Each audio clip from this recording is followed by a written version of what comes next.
9 മണ്ഡലങ്ങളും ഇക്കുറി തിരിച്ചുപിടിക്കുമെന്നാണ് UDFിന്റെ പ്രതീക്ഷ. നേരത്തെ ചാണ്ടി ഉമ്മനുമായി സംസാരിച്ചപ്പോൾ പറഞ്ഞത് 9-0 മെയ് 4-ാം തീയതി വരുമ്പോൾ കോട്ടയത്തിന്റെ റിസൾട്ട് എന്നാണ്. നേരെ തിരിച്ചാണ് എനിക്ക് പറയാനുള്ളത്.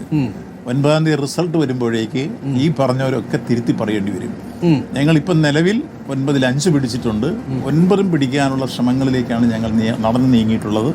അതിൽ വിജയം കാണും എന്നുള്ളതാണ് പൊതുവിൽ ഞങ്ങൾക്ക്. സർക്കാരിനെതിരെ ഒരു ഭരണവിരുദ്ധ വികാരമുണ്ടെന്ന് പ്രതിപക്ഷം പറയുന്നു. അത് ഈ മണ്ഡലത്തിൽ വീശാൻ സാധ്യതയുണ്ടോ? ഇല്ല, ഒരു ഭരണവിരുദ്ധ വികാരവും ഇല്ലെന്ന് മാത്രമല്ല, ഒരു വീട്ടിൽ നിന്ന് പോലും പോയ സ്ക്വാഡെല്ലാം പറയുന്നു ഗവൺമെൻറ്റിൻ്റെ പ്രവർത്തനങ്ങൾ, പ്രത്യേകിച്ച് സമാനതകളില്ലാത്ത വികസനക്ഷേമ പ്രവർത്തനങ്ങൾ നടത്തിയൊരു കാലഘട്ടമാണ് ഈ ഗവൺമെൻറ്. അത് എണ്ണി അങ്ങോട്ട് പറയുമ്പോൾ ഇങ്ങോട്ട് പ്രത്യേകിച്ച് ഏറ്റവും അവസാനം അവർക്ക് കിട്ടിയിട്ടുള്ള പെൻഷൻ, ഏറ്റവും വലിയ സ്ത്രീ സുരക്ഷ, ആ പദ്ധതി ഇപ്പോൾ അവരുടെ അക്കൗണ്ടിലേക്ക് പണം വരികയാണ്. അതുപോലെ ചെറുപ്പക്കാരുടെ സ്കോളർഷിപ്പ്, ഇതെല്ലാം വരുമ്പോഴേക്ക് വീടുകളിലേക്ക് പണം ഒഴുകിയെത്തുന്നു. അവരുടെ ജീവിതം സുഭിക്ഷമാണ്, ഒരു കുടിശ്ശികയില്ല. ഒപ്പം നാടിനെ സംബന്ധിച്ചിടത്തോളം ഇപ്പോൾ അടുത്ത അധ്യയന വർഷത്തിൽ കൊടുക്കേണ്ട പാഠപുസ്തകം ഈ പ്രാവശ്യം സ്കൂളിൽ നിന്ന് വിരിയുന്നതിന് മുമ്പ് കൊടുത്തു കഴിഞ്ഞിരിക്കുന്നു. പക്ഷേ രേവന്ത് റെഡ്ഡി പറഞ്ഞത് പിണറായി സർക്കാരിന്റെ എക്സ്പയറി ഡേറ്റ് കഴിഞ്ഞുവെന്നാണ്. രേവന്ത് റെഡ്ഡി അത് അവരുടെ രാഷ്ട്രീയമാണ് ആ വിഷയം.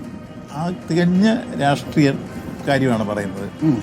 അവർക്ക് കേരളത്തിൽ ഒരു തരത്തിലും അവർക്ക് മുന്നോട്ട് വരാൻ കഴിയില്ലെന്ന്. പക്ഷേ തെലങ്കാന മോഡൽ ഇവിടെ പരീക്ഷിക്കുകയാണ്. KSRTCയിൽ സൗജന്യ യാത്ര, 3000 രൂപ പെൻഷൻ, സ്ത്രീ സുരക്ഷ. അവിടെയും ഞാൻ തിരിച്ചൊരു കാര്യം ചോദിക്കട്ടെ, 600 രൂപ പെൻഷൻ ഉണ്ടായിരുന്നു, കൊടുക്കാൻ കഴിയാതെ 18 മാസം കുടിശ്ശികയാക്കിയവർ ഇവിടെ ഇനി 3000 കൊടുക്കുമെന്ന് പറഞ്ഞ ആൾ വിശ്വസിക്കുമോ? മാത്രമല്ല, ഒരു ഘട്ടത്തിൽ KC വേണുഗോപാൽ പറഞ്ഞത് കൈക്കൂലിയാണെന്നാണ് നിലമ്പൂർ ഇലക്ഷൻ സമയം പെൻഷൻ. ഇങ്ങനെ പറഞ്ഞവർ ഇത് കൊടുക്കുമെന്ന് പറഞ്ഞാൽ ജനങ്ങൾ വിശ്വസിക്കുമോ? കേരളത്തിൽ നമ്മൾ വിഷമിച്ച എത്രയോ ആളുകൾ 600 രൂപ പെൻഷൻ കിട്ടാതെ 18 മാസം കുടിശ്ശികിട്ടിട്ട് പിന്നീട് പിണറായി സർക്കാർ വന്നതിന് ശേഷമല്ലേ നമ്മളിത് കൊടുത്തത്. ഇത് അവരുടെ മുമ്പിൽ നിൽക്കുകയാണ്. അപ്പോൾ പിന്നെ അവരുടെ ഈ തരത്തിലുള്ള ഈ ഡിമാൻഡ് അല്ലെങ്കിൽ ഞങ്ങളെ പറ്റിക്കുന്ന വാഗ്ദാനങ്ങൾ ജനങ്ങൾ ഒന്നും വിശ്വസിക്കില്ല. ഒരു കാര്യം ഞാൻ പറയാം, ഈ മഹാഭാരതത്തിൽ, സ്വാതന്ത്ര്യാനന്തര ഭാരതത്തിൽ സൂര്യൻ അസ്തമിക്കാത്ത ബ്രിട്ടീഷ് സാമ്രാജ്യത്ത് ഉണ്ടായിരുന്ന കേട്ടത് അവർ മാറിയപ്പോൾ ഈ മുഴുവൻ സംസ്ഥാനവും കോൺഗ്രസിനെ ഏൽപ്പിച്ചതാണ് ഭരണം, ഇല്ലേ? ആ ഭരിച്ച് ഇപ്പോൾ ഇവിടെ എത്തി 19 വർഷമായപ്പോഴേക്ക് കുളിപ്പിച്ച് കൊച്ചില്ലെന്ന പോയിട്ട് ഇതിലായില്ലേ കോൺഗ്രസ്? എന്തുകൊണ്ടാണ് അവരാലോചിക്കണ്ടേ? അവരുടെ കയ്യിലിരിപ്പതല്ലേ? നമ്മളെ കുഴപ്പമാണോ? ശരി, ഈ മണ്ഡലത്തിലേക്ക് തിരിച്ചു വന്നാൽ 2014 BDJS 27,000 വോട്ട് കിട്ടി.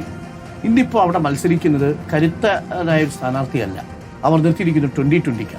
ഈ ഏറ്റുമാനൂർ മണ്ഡലത്തെ കൂടി ചൂണ്ടിക്കാണിച്ചാണ് പ്രതിപക്ഷം പറയുന്നത് അങ്ങേക്ക് BJPയുടെ വോട്ട് വാങ്ങാനുള്ള ഒരു ഡീലുണ്ട്. ഒരു അവർ നടത്തിക്കൊണ്ടിരിക്കുന്ന ഡീല് മറച്ചു പിടിക്കാൻ വേണ്ടി ഉത്സവപ്പറമ്പിലെ കള്ളനെ പോലെയാണ് അവരിപ്പോൾ ഈ ഡീലിൻ്റെ കാര്യം പറയുന്നത്. അവർ നടത്തിക്കൊണ്ട് ഇപ്പോൾ ഈ ഏറ്റുമാനൂർ മണ്ഡലം ഉൾപ്പെടെ എല്ലാ സ്ഥലങ്ങളിലും കഴിയാവുന്നത്ര ഡീലാണ് അവർ നടത്തിക്കൊണ്ടിരിക്കുന്നത്. ഈ ജില്ലയിൽ തന്നെ കടുത്തുരുത്തി മണ്ഡലത്തിൽ, പാലായിലും ഒക്കെ ഡീൽ അവർ നടത്തിക്കൊണ്ടിരിക്കുകയാണ്. നമുക്കറിയാലോ, കോലീബി സഖ്യം ഉണ്ടാക്കിയതാരാ. ഇപ്പോഴും കോൺഗ്രസും BJP ആയിട്ട് പല രൂപത്തിലുള്ള ബന്ധങ്ങളുമായിട്ടല്ലേ അവർ മുന്നോട്ട് പോകുന്നത്. സതീശനിലെ ഗുരുജി ഗോൾവോൾക്കറുടെ മുമ്പിൽ തിരികൊളുത്താൻ പോയ ആള് അല്ല, അത് ഗുരുജി ഗോൾവോൾക്കറുടെ മുമ്പിലാണെന്നുള്ള കാര്യം മറന്നല്ലോ. ഈ ഗുരുജി ഗോൾവോൾക്കറുടെ ആശയം തന്നെ എടുത്താൽ മതി. ബഞ്ച് ഓഫ് തോട്ട് എന്ന് പറയുന്ന ഗ്രന്ഥത്തിന്റെ 20-ാം ചാപ്റ്ററിൽ 3 കാര്യം പറയുന്നുണ്ട്. ഹിന്ദു രാഷ്ട്രം കെട്ടിപ്പടുക്കുന്നതിന് 3 തടസ്സമുണ്ട്. ആ 3 തടസ്സത്തിൽ ഒന്ന് നമ്പർ 1 ഇസ്ലാം, നമ്പർ 2 ക്രിസ്ത്യാനി, നമ്പർ 3 ആഭ്യന്തര കമ്മ്യൂണിസ്റ്റ് എന്ന് എഴുതി വെച്ച ആളാണ് ഗുരുജി ഗോൾവോൾക്കർ. ആ ഗുരുജി ഗോൾവോൾക്കറുടെ മുമ്പിലാണ് സതീശൻ പോയി വിളക്ക് കൊളുത്തിയത്. അപ്പോൾ ഈ രാജ്യത്ത് മതരാഷ്ട്രം കെട്ടിപ്പടുക്കാൻ വേണ്ടി ആശയപരമായി ആയുധമണിയിക്കാൻ ആളുകളുടെ മുമ്പിൽ അവതരിച്ച ഗുരുജി ഗോൾവോൾക്കറുടെ മുമ്പിൽ ഒരു തിരികൊളുത്തിയ ഒരു മൃദു ഹിന്ദുത്വവാദിയാണെന്നാണോ അങ്ങ് പറഞ്ഞു വരുന്നത്? നിശ്ചയമായും VD സതീശൻ അദ്ദേഹം പക്ഷെ ഒരു സമുദായത്തിന്റെ തിണ്ണനിറങ്ങാൻ പോകാത്ത നേതാവാണ്. അത് എപ്പോഴും സുമാരനായാലും മറുപടി പറഞ്ഞല്ലോ അതിന്. അദ്ദേഹം നല്ല ഭംഗിയായിട്ട് അതിന് മറുപടി പറഞ്ഞു. NSSന്റെ ബഹുമാനായ ജനറൽ സെക്രട്ടറി. താങ്കൾ ആരോപിക്കുന്നത് VD സതീശൻ ഒരു മൃദു ഹിന്ദുത്വവാദിയാണ് എന്നാണ്? നിശ്ചയമായും അദ്ദേഹം മൃദു ഹിന്ദുത്വവാദിയാണ്. അവസരവാദം, ഞാൻ പറയുന്നത് അങ്ങനെ ഒരു ഓപ്പർച്യൂണിസ്റ്റാണ്. അവസരവാദം അത് തന്നെ. ആ അവസരവാദം ഞാൻ 3-4 കാര്യം ചൂണ്ടിക്കാണിക്കാം. ഒരു ഘട്ടത്തിൽ അദ്ദേഹം എല്ലാ അർത്ഥത്തിലും ഇങ്ങനെ പോകില്ല എന്ന് പറഞ്ഞു. അദ്ദേഹം വേറെ പോയ സ്ഥലങ്ങൾ പറയണോ? NSSന്റെ ജനറൽ സെക്രട്ടറി പറഞ്ഞല്ലോ, എൻ്റെ തിന്നെ വന്ന് 1.5 മണിക്കൂർ കിടന്നതിന് ശേഷം ഞാനിവിടെ നാളെ അയച്ച് മുഴുവൻ ഈ കരയവും ഭാരവാഹികളും പറഞ്ഞതിന് ശേഷമാണ് അവൻ ജയിച്ചത്. അവനാണ് ഓപ്പോസിഷൻ. ഇങ്ങനെ അദ്ദേഹം പറഞ്ഞത്, അദ്ദേഹത്തിൻ്റെ വാക്കാണ്. അദ്ദേഹം പറഞ്ഞൊരു വാക്ക് ഞാൻ പറഞ്ഞ മീഡിയയുടെ മുമ്പിൽ തന്നെ അദ്ദേഹം പറഞ്ഞു.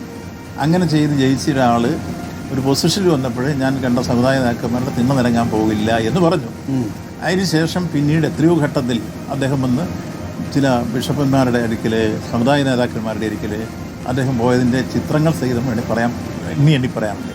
അപ്പോൾ പറയുന്നതും പ്രവൃത്തിയും തമ്മിലൊരു ബന്ധമില്ലാത്ത രൂപത്തിലേക്കാണ് പ്രതിപക്ഷ നേതാവ് മാറിയിട്ടുള്ളത്. അതാണ് എത്രയോ കാര്യങ്ങൾ. അസംബ്ലി പോലും അദ്ദേഹം പല ഘട്ടങ്ങളിൽ മാപ്പ് പറഞ്ഞിട്ട് പിന്നെ ഞാൻ അങ്ങനെ പറഞ്ഞിട്ടില്ല എന്ന് പറഞ്ഞ രൂപത്തിലേക്ക് പോകുന്നു. അങ്ങനെ പറയാൻ പാടില്ല. ഒന്ന്, പ്രതിപക്ഷ നേതാവിനുള്ള ഏറ്റവും വലിയ കുഴപ്പം, ഒന്ന്, കേരളം കണ്ട പ്രതിപക്ഷ നേതാക്കന്മാരിൽ ഒരാളിൻ്റെ പോലും യോഗ്യതയില്ലാത്ത രൂപത്തിലേക്കാണ് അദ്ദേഹത്തിൻ്റെ പ്രതിപക്ഷ നേതാവിൻ്റെ നിലപാട്. അദ്ദേഹത്തിന് കാര്യങ്ങളൊക്കെ പഠിക്കാനും അവതരിപ്പിക്കാനും ഒക്കെ കഴിവൊന്നും ഞാൻ നിഷേധിക്കുന്നില്ല.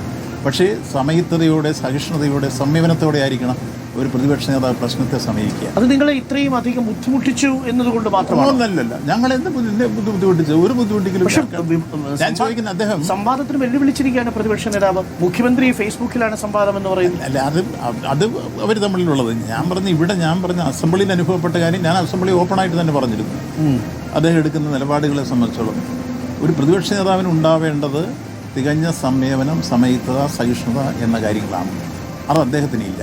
അദ്ദേഹത്തിൻ്റെ ബോഡി ലാംഗ്വേജ് നിങ്ങൾ ശ്രദ്ധിച്ചോളൂ. അത് മീഡിയയോടായിരുന്നാലും ശരി, എതിരാളികളോടായിരുന്നാലും ശരി, കൂടെ ഉള്ളവരോടായിരുന്നാലും ശരി, അത് എടുക്കുന്ന സമീപനം ഒരു ലീഡർഷിപ്പിൻ്റെ പക്വതയോ ആ രൂപത്തിലുള്ള നിലപാടോ അല്ല എന്നുള്ളതാണ് അദ്ദേഹത്തെ. ശരി.